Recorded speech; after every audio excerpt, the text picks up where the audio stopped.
Shri Ram, Jai Ram, Jai Jai Ram.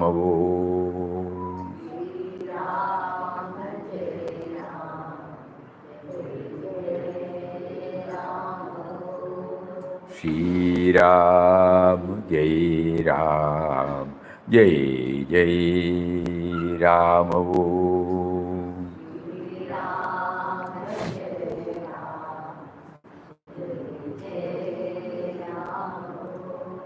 Shri Ram, Jai Ram, Jai Jai Ram.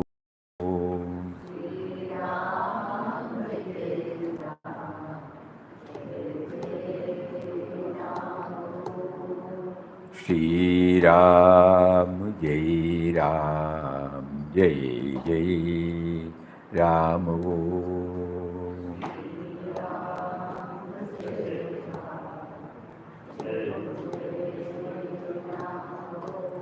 Shri Ram, Jai Ram, Jai Jai Ram.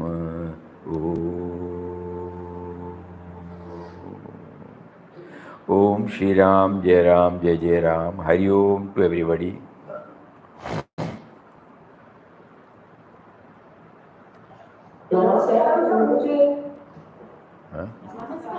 Namaskaram, namaskaram, namaskaram. Suddenly how the sound became so? Huh? How to lower it? No problem? No problem, let it be what is that. Sorry, we reduce it. All of us have been drawn by Papa at different times. And slowly he is revealing to us why he has drawn us. To many of us, it is becoming somewhat clear to know and realize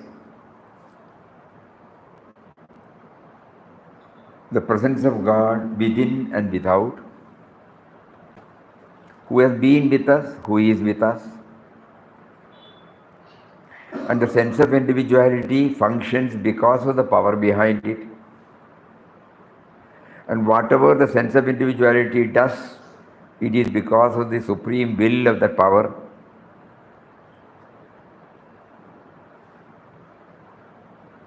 And ours is to become master of this truth. Because we have not had this in our impressionable age, many of us developed our own concepts about life, about the goal to be achieved. So though we are intellectually convinced about Papa's approach, all of us are struggling to make it a reality in our life.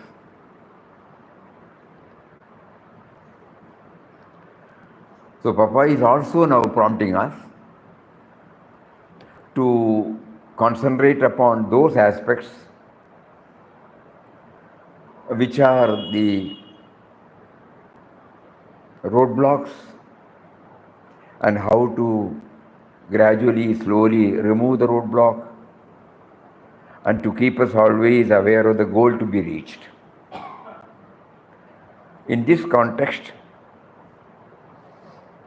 Papa has been emphasizing about the need to go into the song celestial, Srimad Bhagavad Gita.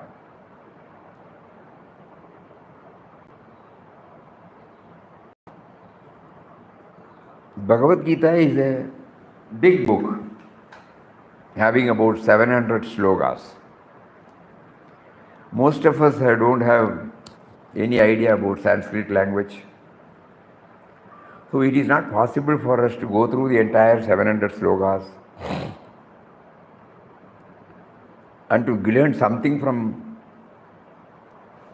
Bhagavad Gita. So he prompts us, don't worry about it. You first have a mental background about Srimad Bhagavad Gita and then try to enter the mansion. Make a round of the 18-roomed mansion, 18 chapters, each one having its own different specification. That means each one is having so many slokas. And a quick glance might, it's all might, nothing is there. We cannot say it is. We might get aligned with something in some room. And if we are in a position to go deeper into that, probably that might lead us to some more slokas, some more slokas, some more slokas.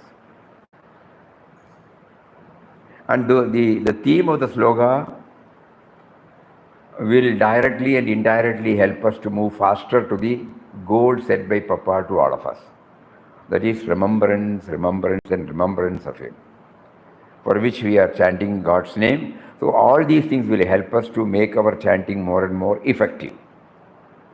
So during the non-chanting time, if we develop a right mental attitude, probably it might give us the push to make the chanting effective and to gradually realize His presence within and then without. This is the background.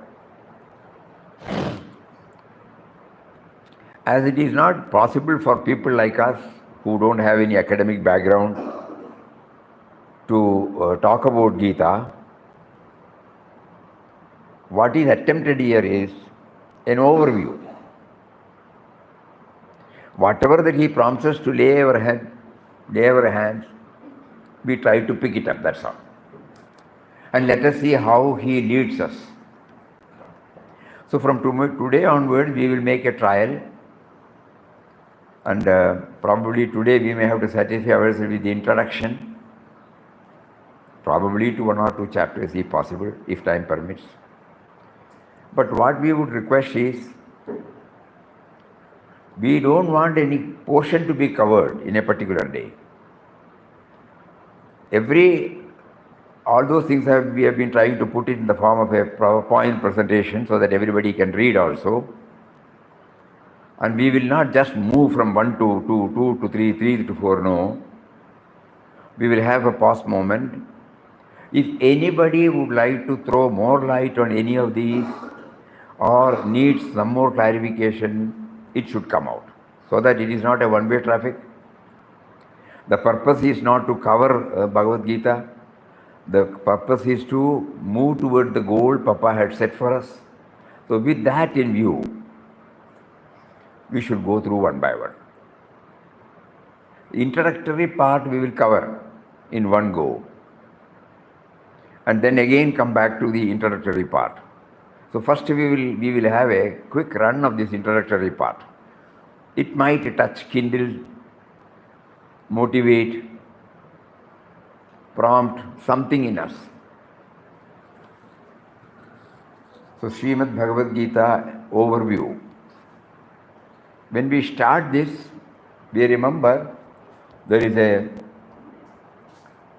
Gita Prarthana Shlok. All those, we are not taking it up. We have chosen one from it, which we feel that is the cream of that. Dhyana Sloka, it is named. Parthaya Pradibodhidam, from there it starts. That is the traditional way of reading. So out of that, one sloka has been picked up. And let us try to ponder over it deeply. Audio will come only when you click on presentation.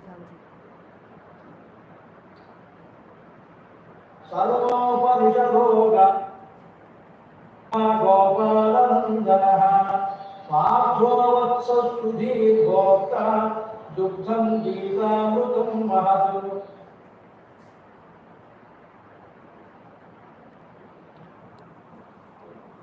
All the Upanishads are the cows. The milkman is the cowherd boy, Sri Krishna. Partha, the Arjuna, is the calf. Men and women of purified intellect are the drinkers. And the supreme nectar, Gita, is the milk.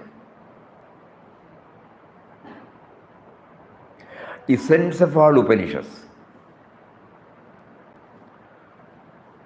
Essence of all Upanishads has been, it may be difficult for us to go through the Upanishads.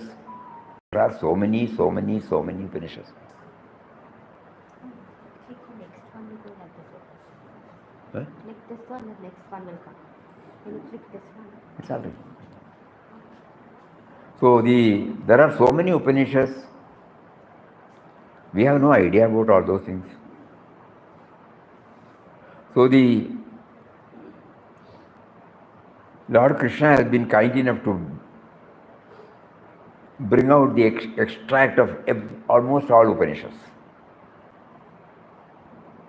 And there should be an instrumental cause for delivering it. So he put Arjuna there. He brought Mahabharata war. He put Arjuna there. And then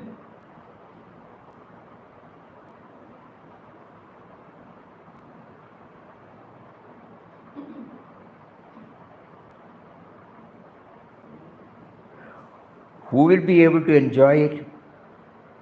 A casual reader may not be able to. So that means if we are conscious of the goal to be scaled, and if we find any of these will be helpful, to them Gita will be helpful. In our house, most of us will be having one copy of Srimad Bhagavad Gita, definitely. Because all of us have great reverence for this great text.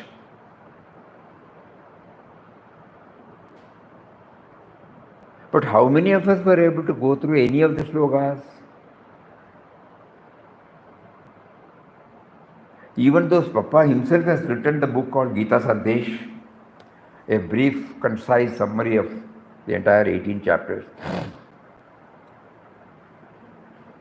We would have got that book also, but we would not have gone through it. Because of our various preoccupations God gave us at the family level, professional level, social level, He did not make our mind turn toward that. So here is an attempt, He is providing us. So we can qualify ourselves, we are the fit ones to receive this.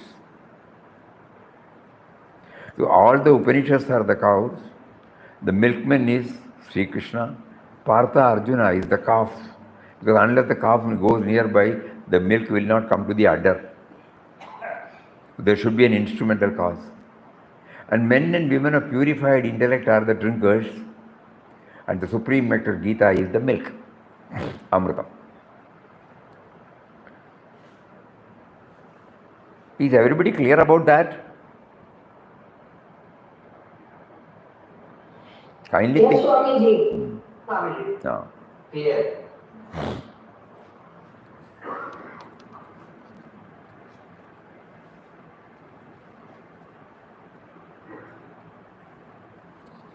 And let us see what Papa says about this. The Bhagavad Gita is a veritable mosaic of eternal wisdom. These are his words.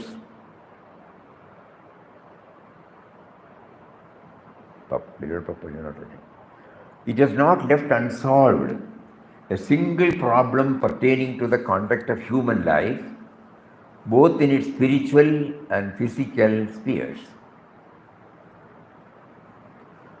You have to add Papa's words. The Bhagavad Gita is a veritable mosaic of eternal wisdom. It has not left unsolved a single problem pertaining to the conduct of human life, both in its spiritual and physical spheres.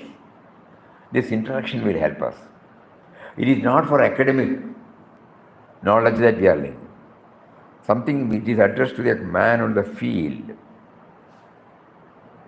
For the highest truths of philosophy, and also for a perfect light on the practical side of life, one has to go to this great work.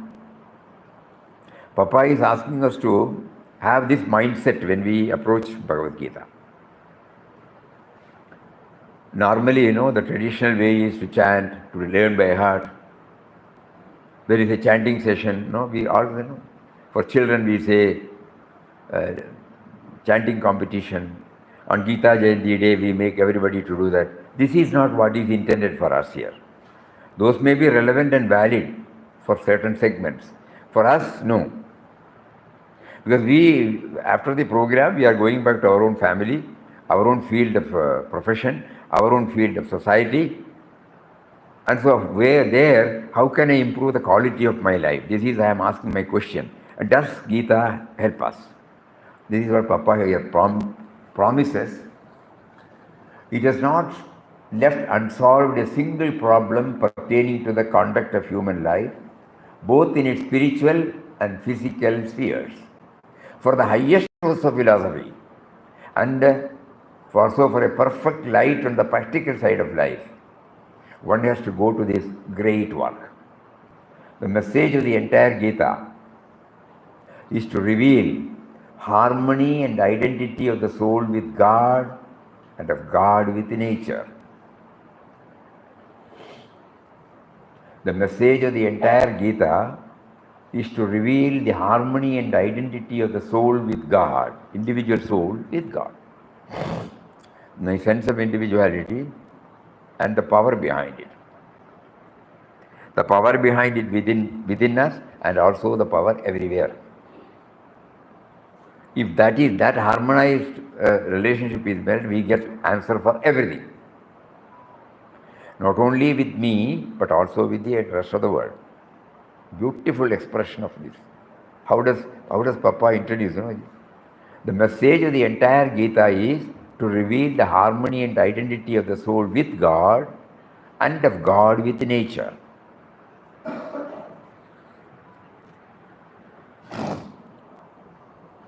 Activity in the world, whatever form it might take. Swamiji, we are not getting it. The Google Meet people are not getting to see this. Because on Google Meet it's not showing it. Only when you come here it's still showing it. Now it will show again. It's not switching from slide to slide. I don't know why. Now I'll just check. Now it will come? I'll see you. No, it's still not done. What happened? Now it's switched to divinizing, but it's not showing like this. It should show. It's only showing this. It's only showing this much on. That is enough. But if you switch on to that one, then it just sticks there only. They can see this, Just now they can see, yeah. That is enough. Oh, even every slide will go through like that. All of you can see, na? Huh? Yes, Swamiji. Oh, yeah. So the second slide of Papa's words again.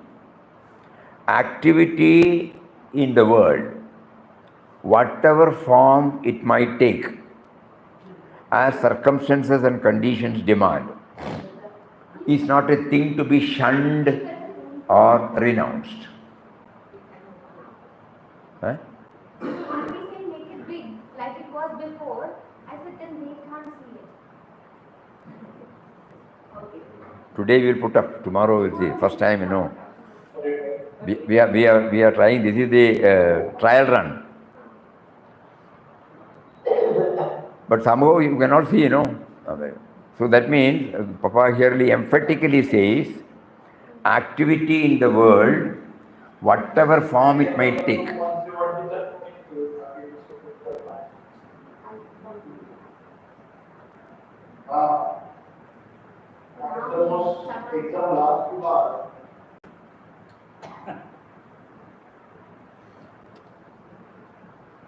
So first he said it is a mosaic. There is not a single problem that has not been answered by Bhagavad Gita. And in the next one he highlights activity in the world. Many may think that Indian philosophy asks everybody to renounce work. Certainly not, certainly not, certainly not. Activity in the world, whatever form it might take, as circumstances and conditions demand, is not a thing to be shunned or renounced. What is needed is to divinize life through the attainment of freedom from the individual sense by the mergence of it into God. who is at once the soul, the universe, and the transcendent, all-inclusive truth. This gives us the foundation, no? We are not to run away from any activities. We are not to run away from any field, family life, professional life, social life, individual life, spiritual life, you can name it anything. But all these things are ordained to us by that power. We are trying to understand that everything has been ordained by that power. All that we need is, because the sense of individuality does not realize this, it is limiting us to know, it is preventing us rather. It is not only limiting us, it is preventing us not to see the reality. All that is needed is to divinize life. That means, bring in the God dimension, bring in the higher dimension in us. Not that we have to shun away or renounce or run from any field of activities, but always we have to keep on hammering that it has been given to us by Him to work out His will through us. Then all fields are valid. It has been assigned or given to us to work out His will through us. Instead of that, we think we are talking, we are doing, we are showing the PPT, we are talking, like that. No, the sense of doership overtakes everything. So it's not running away. All that we have to do is to recognize the power behind everything and do whatever that power dictates or commands us through our mind and intellect. Body, mind, intellect. So activity in the world, whatever form it might take, this is how Papa approaches the Bhagavad Gita. As circumstances and conditions demand, is not a thing to be shunned or renounced. What is needed is to divinize life through the attainment of freedom from the individual sense by the mergence of it into God, who is at once the soul, the universe, and the all-transcendent, all-inclusive truth. It stopped sharing.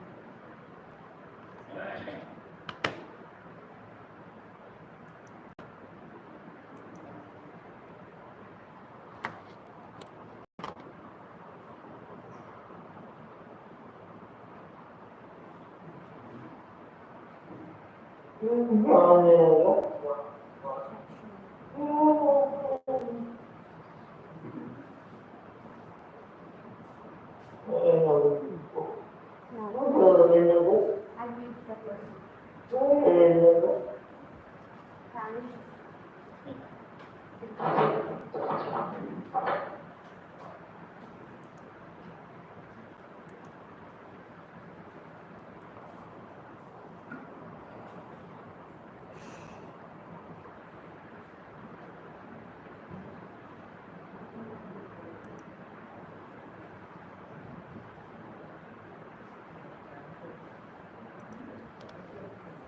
Now, in a few words, Only one more minute.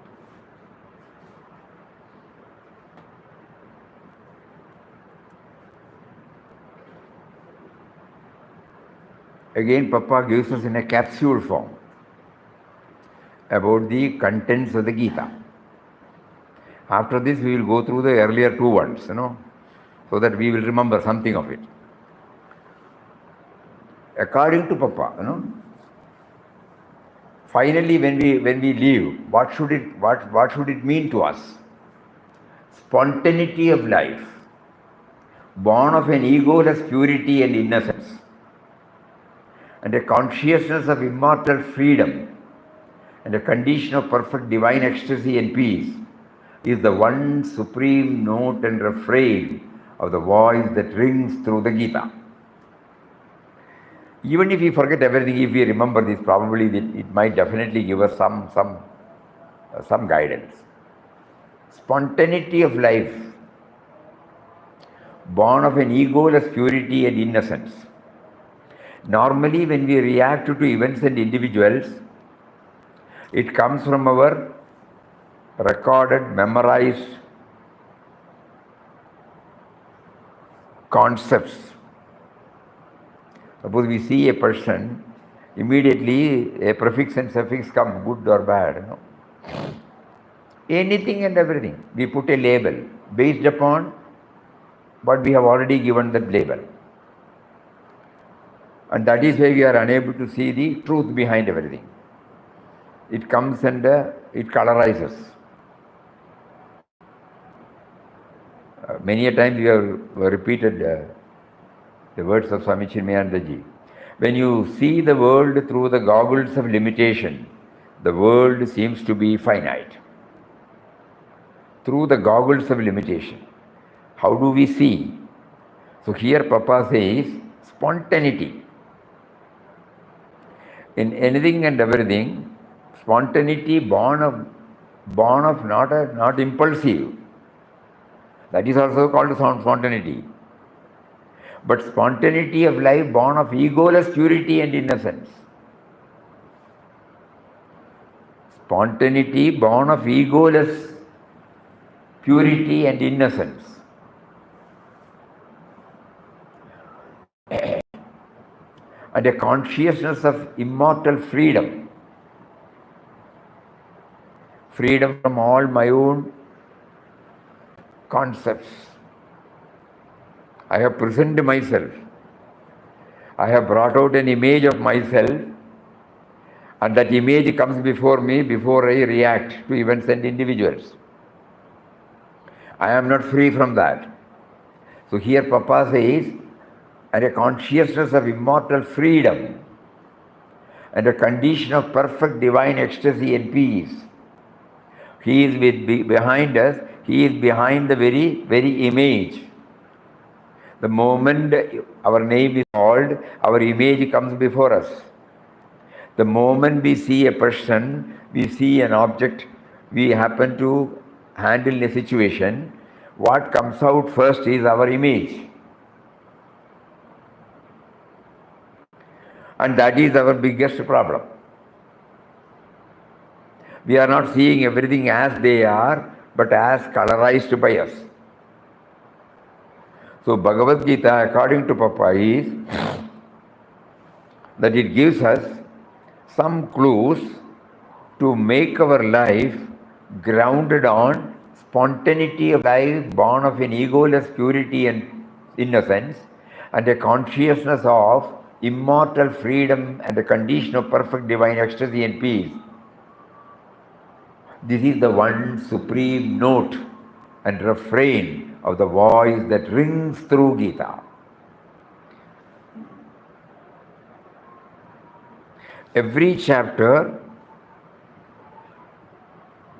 when we go through that, if we are in a position to touch and kindle these aspects in us, then we have understood Gita.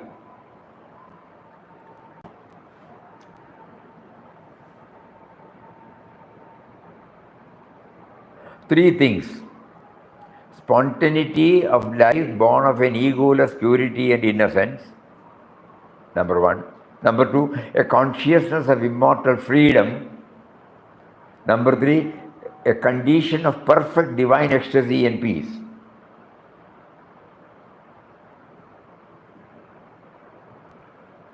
This is the note, what do you call that?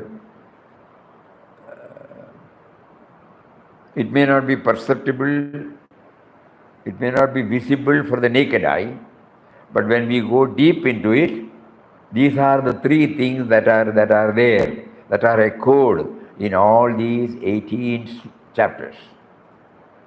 Spontaneity of life, born of an egoless innocence, then a consciousness of immortal freedom, freedom from our own self-created image, and then a condition of perfect divine ecstasy and peace.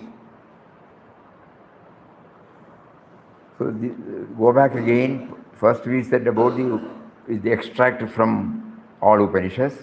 Then Papa says, Bhagavad Gita is a veritable mosaic of eternal wisdom.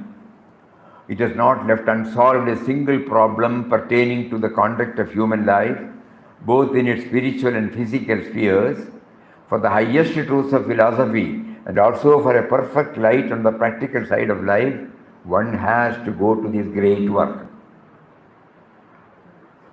The message of the entire Gita is to reveal the harmony and identity of the soul with God and of God with nature.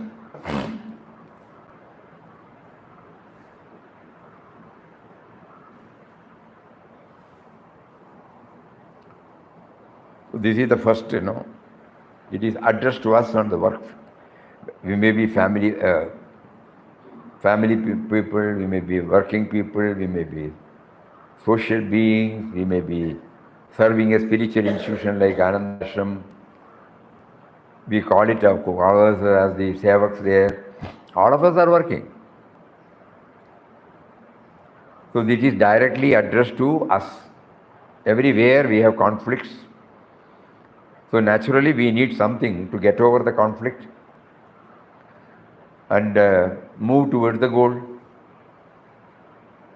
So Papa assures us that anything and everything is answered by Bhagavad Gita. Don't think it is merely a philosophical text. It is a manual, it's a guide for our day-to-day life. And he adds that ultimately what happens when we do that? Harmony, peace and harmony of the individual with the universal. Now the individual is feeling separate from the universal. The image is blocking us. Image is blocking us to become aware that the power behind the image is not only individual but also universal. So it is the image that prevents us from knowing this. And then that is why disharmony is there. Conflicts are there. So to attain that harmony and peace, Bhagavad Gita gives us solutions, guidance, hints, clues in an understandable way, not on a tall talk. This was his first message. Second is, it does not ask us to renounce or run away from any field of activity. All that we need is to feel that it has been given to us, assigned to us by him to work out his will through us. Activity in the world, whatever form it might take, as circumstances and conditions demand, is not a thing to be shunned or renounced. What is needed is to divinize life through the attainment of freedom from the individual sense by the mergence of it into God, who is at once the soul, the universe, and all transcendent, all inclusive truth. And finally, he says, while going through, let this be writ large in our mind, that ultimately spontaneity of life born of egoless purity and innocence, childlike. A consciousness of immortal freedom. We will keep it as an ideal, then start moving towards it. And a condition of perfect divine ecstasy and peace.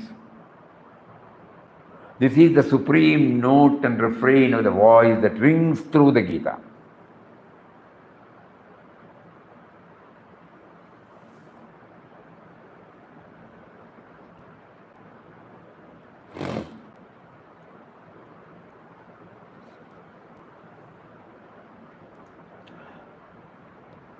Bhagavad Gita, unlike any other text, is unique in its message, exceptional in its scope and depth, timeless in its relevance to each and every being in every era.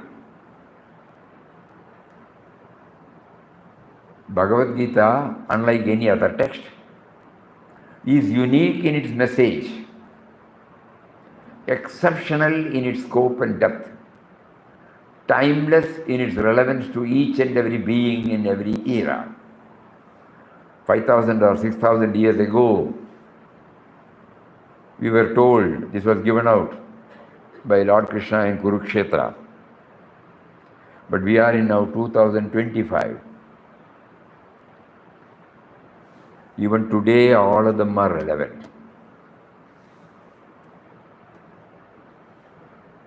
To try to understand and internalize the essence and import of Srimad Bhagavad Gita, Beloved Papa offers us a master key to open the treasure chest. Bhagavad Gita is a treasure chest. He gives us the key. What is the key? He said, behold divinity in every aspect of this world Leela. Verily it is He at play in all beings and creatures. Papa's entire teachings, are put in bunch, in small form, capsule form. Easy for us to remember. Ram Nam chanting, Nam Dev, triune path like Nam Seva Dhyan is intended for this and this and this only. Behold divinity in every aspect of this world Leela. Verily, it is He at play in all beings and creatures.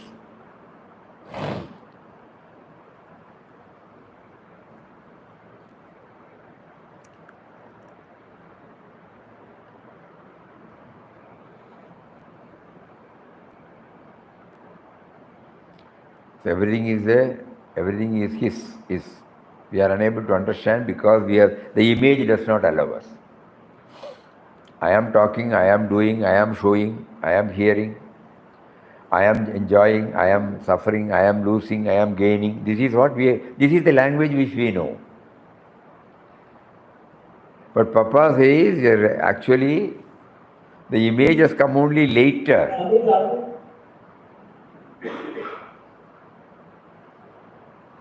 The image has come only later. He is our Bijam. He is the source from which we have all come. You got dropped from the call. You got dropped from the call. Huh? You got logged out, Sanjay.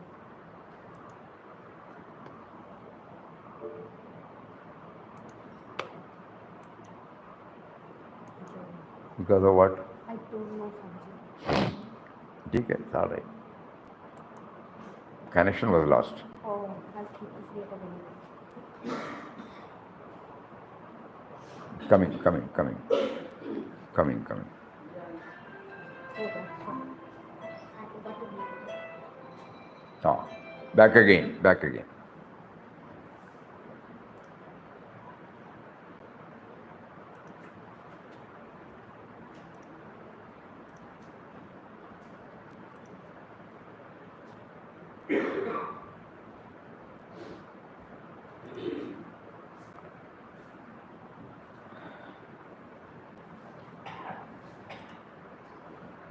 Bhagavad Gita, unlike any other text, is unique in its message, exceptional in its scope and depth, timeless in its relevance to each and every being in every era. To try to understand and internalize the essence and import of Srimad Bhagavad Gita, Beloved Papa offers us a master key to open the treasure chest. And he says, behold divinity in every aspect of this world Leela. Verily, it is He at play in all beings and creatures. We are unable to understand this because we start from our image. Because we start from our image, we are unable to understand that it is His play. So Papa is slowly directing our attention to the truth. That even before you got your image, God has been with you. Even now when you are holding on to your image, God is with you. So if He has been with us right from the beginning, whatever is happening is also His Leela.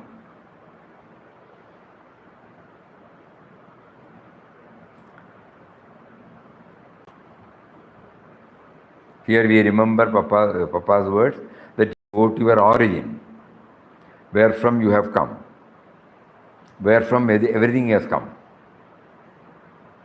Then we know that we have not come from, we thought we have come from our parents. It is true, but then we realize that they also have parents, that they cannot be the first cause. And when we try to trace back, our intellect cannot go beyond that level. Then again we come back to Bhagavad Gita, where he says, Bijam Mam Sarva Bhutanam. We will come to that chapter also. I am the eternal seed of everything, eternal source of everything, the origin of everything. So then when we try to understand that we have come from him, even the very image which we are so fond of, which has taken over us completely, even before that, he has been with us, and in his play he has given us the image, and in his own time he chooses to inform us that we are not the image, but we are he playing through that image as willed by him.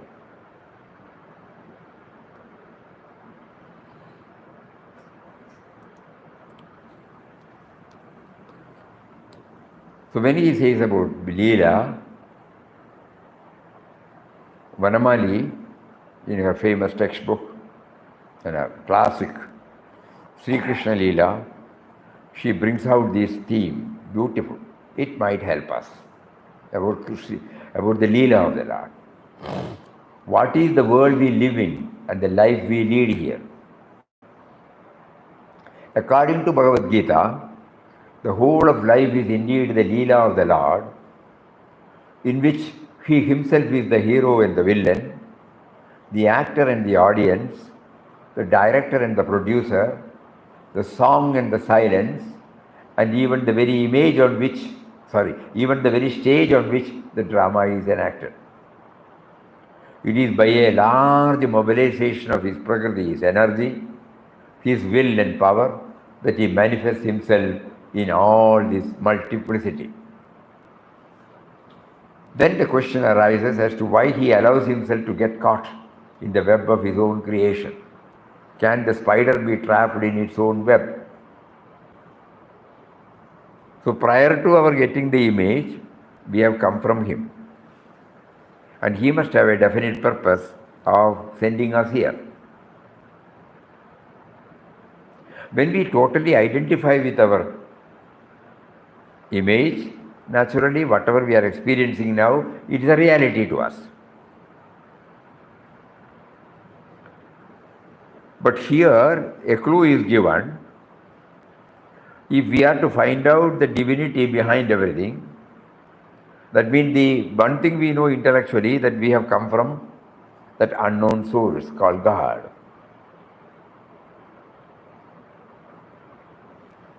It cannot be by an accident. So he must have a definite purpose. That is why he has created all his creations. We try to understand on those lines. So we say he is the hero, he is the villain. He is the stage. He is the actor, he is the audience. That means in everybody, not the same principle is in the form of hero and the villain, actor and the audience, the director and the producer, the song and the silence, and even the very stage on which the drama is enacted, in so many forms.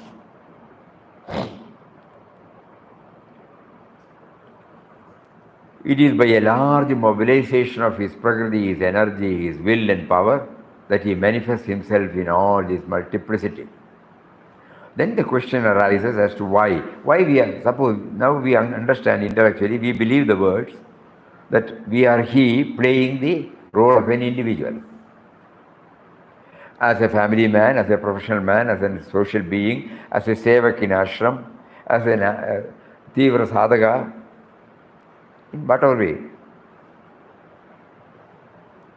But why I am not remembering him?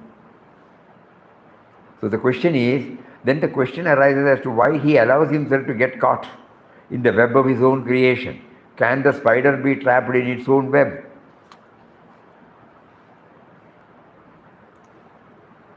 This explanation is simple.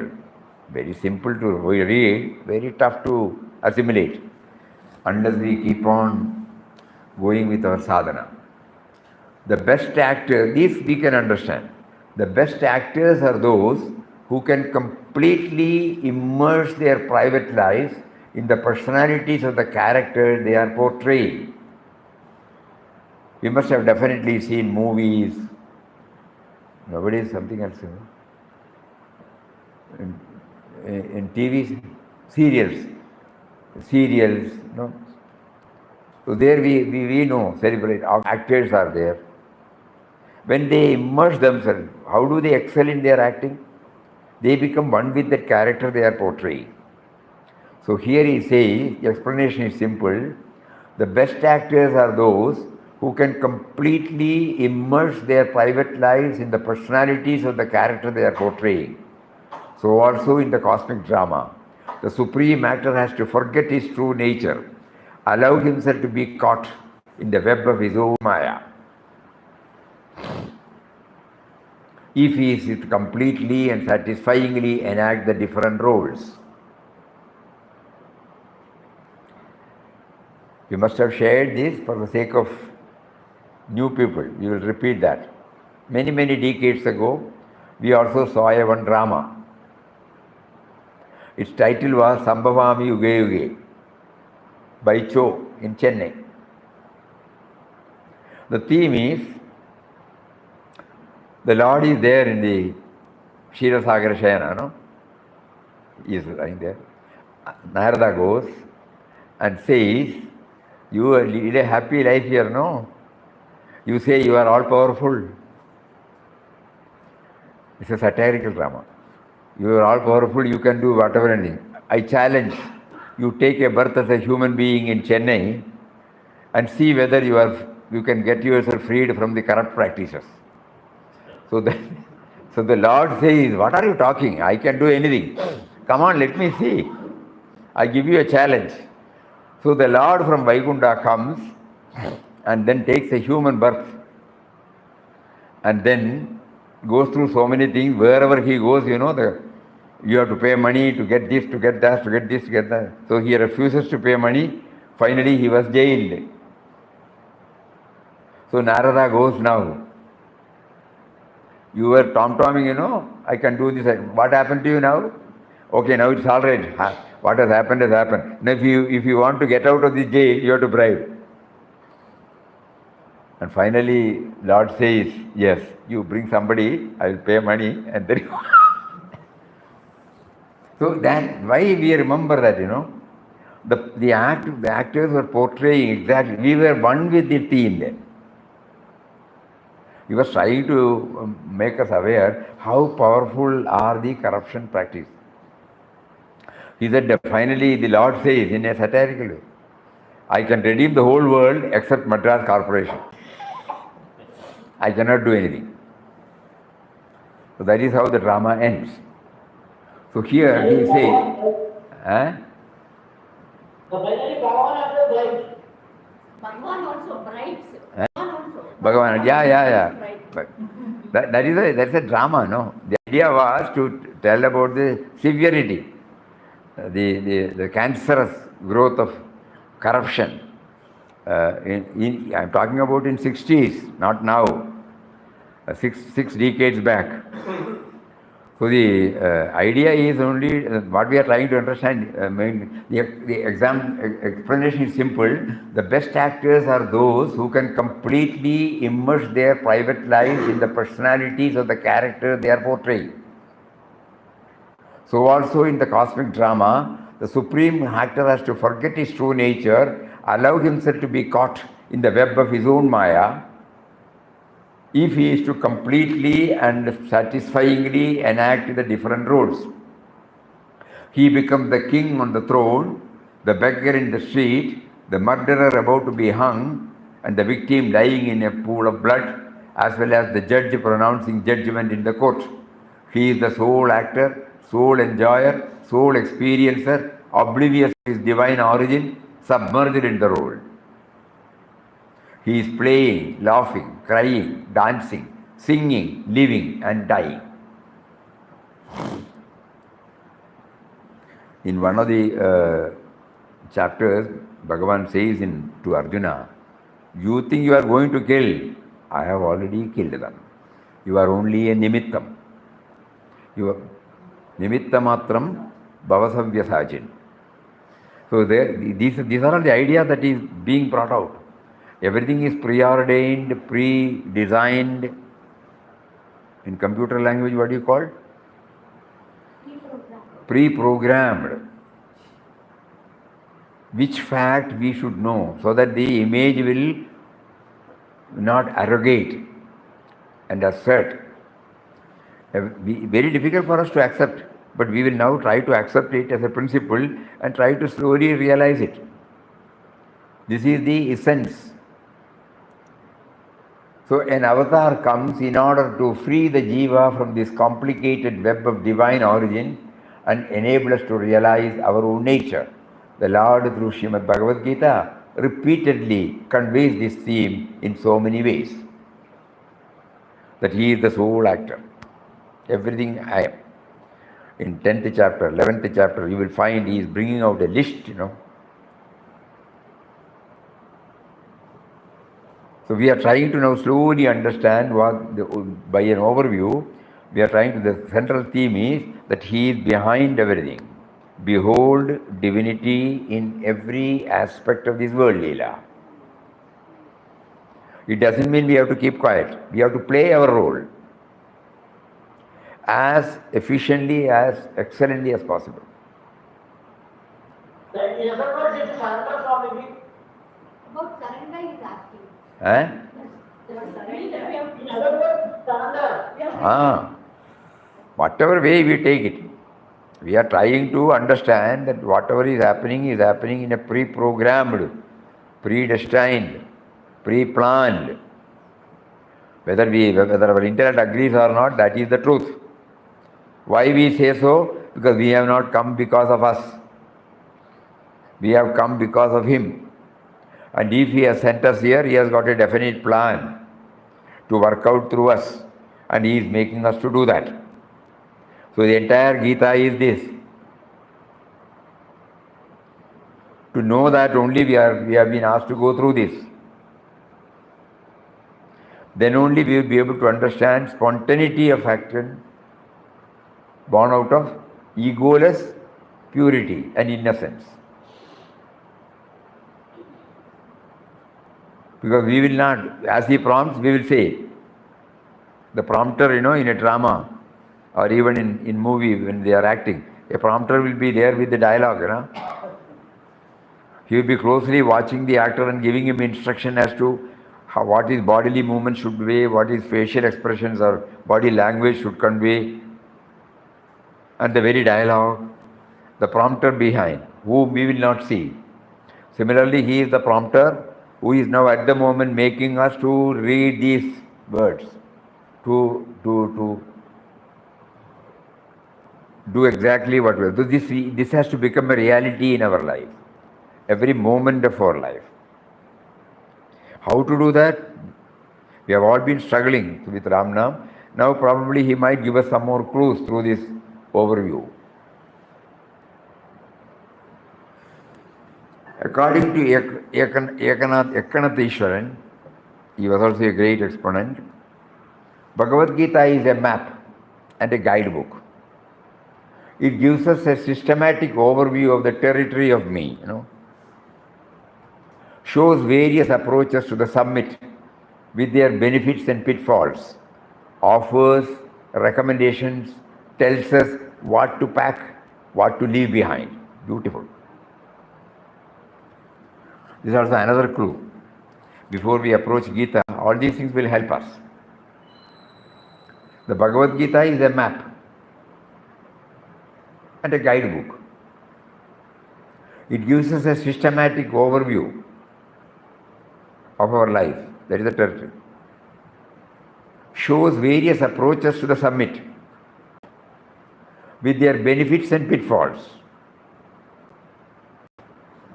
offers recommendations, tells us what to pack, what to leave behind. It gives the sense of a personal guide. It asks and answers the question that you and I might ask. Questions not about philosophy or mysticism, but about how to live life effectively in a world of challenge and change.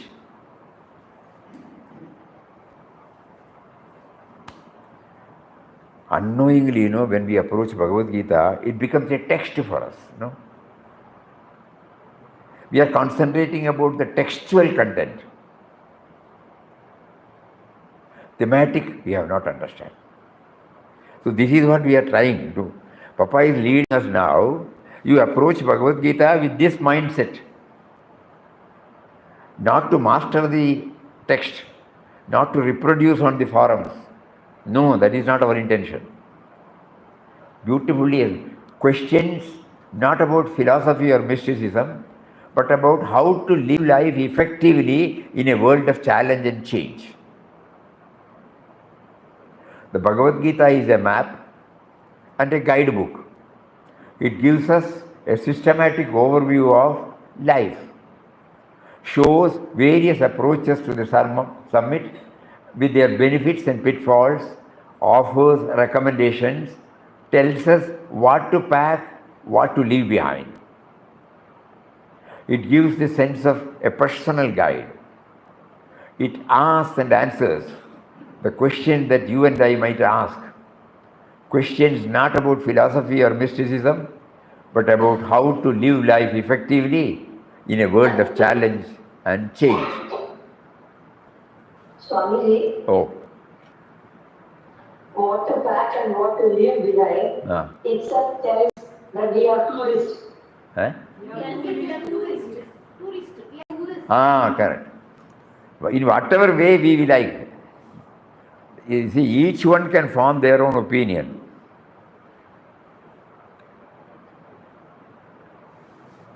So this is the introductory part, first part. Tomorrow we will try to enter into the second one.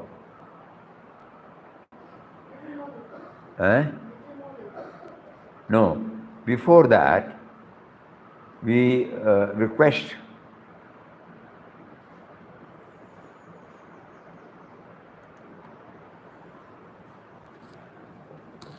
our mindset should be such that we are not following the general prescription. When you say it's a map for all. To pack, not unto-pack, all those things, general prescription. No, it is not. There, a powerful message of Papa is there.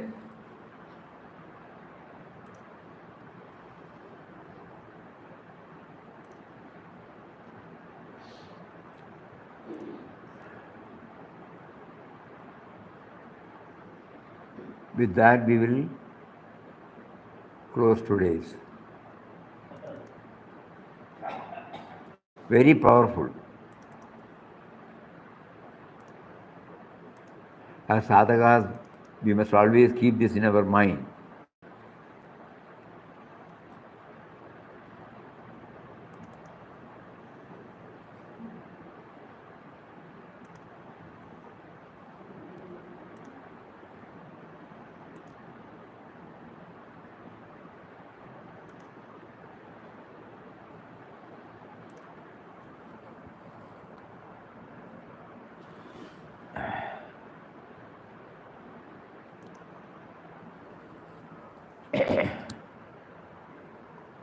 The true spiritual perfection lies along with the path of your own inherent nature.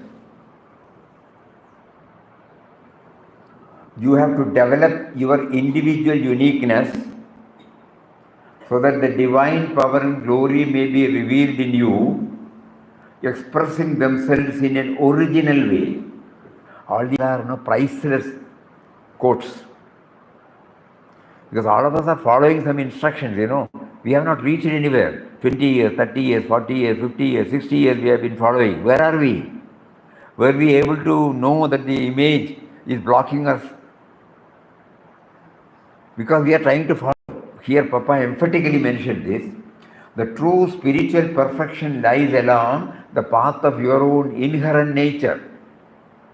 You have to develop your individual uniqueness so that the divine power and glory may be revealed in you, expressing themselves in an original way. You ought to be a creator of new thoughts and actions. When you are walking on the path of the divine, you are fired with the zeal of adventure and you go to meet the goal of your quest according to your own inborn nature. Each one is unique, no? We cannot follow anybody beyond certain level. Sadhana consists in removing the obstacles that are found in your nature so that you can spontaneously reveal the eternal truth of your being. Sadhakas receive inspiration and guidance from great souls and scriptures, but they should be warned against mere imitation. The world judges the lives illumined with the divine radiance by common tests and standards. It expects that they should all be cast in the same mold, act and live in the same manner. You are asked to do a particular thing or not to do it because some great saint in the past did or did not do it. If you express your creativity, you are told you have departed from the traditional path. You see, the pearlfish receives the raindrop, dives down into the sea, and after some time produces a pearl of rare brilliance. There is a creation, unique, original. The tree bears innumerable fruits, each fruit having its own quality, shape, and taste. You behold countless stars shining in the sky. On close examination, you discover that each one of them has its own peculiar luster and beauty. So also, among human beings, there is a variety of natures and temperaments, each being born with a distinctly unique characteristic. The mistake is, this is important, the mistake is to squeeze life into a set and traditional mold instead of permitting it to expand and manifest its splendor in its own way. The object of sadhana is to release life from limitations with which it is bound.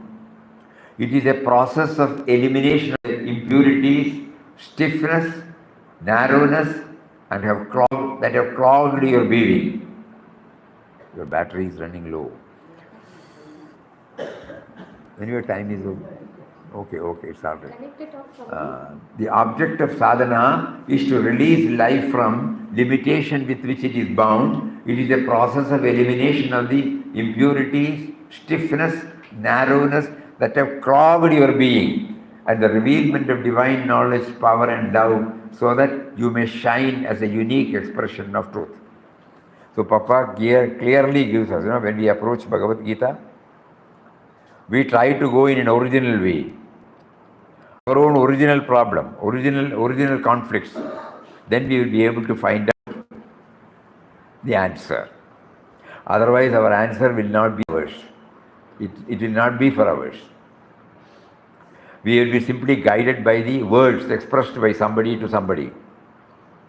But when I try to view it as an individual, a unique individual, God who is within me has given me the uniqueness. He makes me to go through certain things. He makes me to forget about His presence within me, and He is subjecting me to go through a variety of experiences, which normally I name it as good, bad, positive, negative, this and that. And now I should know, when I hear this, I must approach it to get clarity in my own way. If it is a control C, control V, copy paste, I will not be able to derive the benefit. I may be able to derive the Bhagavad Gita. I will not be able to derive the benefit of the Bhagavad Gita if I simply read the text, write down, learn by heart, and then tell to somebody. But when it comes to me, no. Dukkeshu anudvigyamana, Sukheshu vikataspraha, Gita raga vayakroda. In the second chapter, while listing out the Sthita Prajna, he says this. We would have read, we know the meaning. But are we in a position to keep up the equilibrium during the Sukha and Dukkha? Then you suddenly, no, I have not been able to. I have been reading it. You have not been reading it. So Papa says, be reflective and meditative and find the answer. There is an answer there. There is an answer which you can understand in your own language. If you simply go along with the surface level, it will not help you. You may be good in exposing to others. So this particular one, the mistake is to squeeze life into a set of traditional mold, instead of permitting it to expand and manifest its splendor in its own way. So the first para, the true spiritual perfection lies along the path of your own inherent nature. You have to develop your individual uniqueness so that the divine power and glory may be revealed in you, expressing themselves in an original way. You ought to be a creator of new thoughts and actions. See?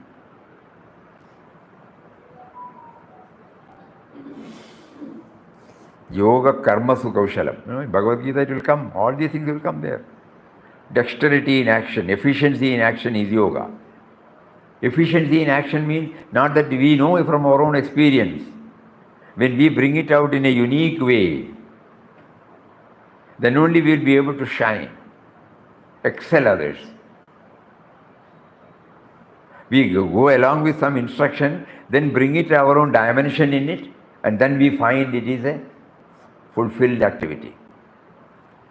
So you have to develop your individual uniqueness so that the divine power and glory may be revealed in you, expressing themselves in an original way. You ought to be a creator of new thoughts and actions. When you are walking on the path of the divine, you are fired with the zeal of adventure and you go to meet the goal of your quest according to your own inborn nature. Sadhana consists in removing the obstacles that are found in your nature so that you can spontaneously reveal the eternal truth of your being. This is a very powerful revelation given to us by Papa from his own life. That is why he is unique, He is not influenced by anything else. He tested it, he proved it, and then he doesn't ask us to follow him. More of it we will take it up tomorrow. For the next few days we will try whether this daily it can be tried. When it is not possible, we will stop. So tomorrow also at 3:30 we will try to meet. Yeah. Om Shri Ram, Jai Ram, Jai Jai Ram. Om Shri Ram, Jai Ram, Jai Jai Ram. Om Shri Ram, Jai Ram, Jai Jai Ram. Hari Om. Namaskaram. Namaskaram, namaskaram. Hari Om, Hari Om, Hari Om, Hari Om. I'll switch it off from here so that you can say Namaskaram to them without everybody hearing.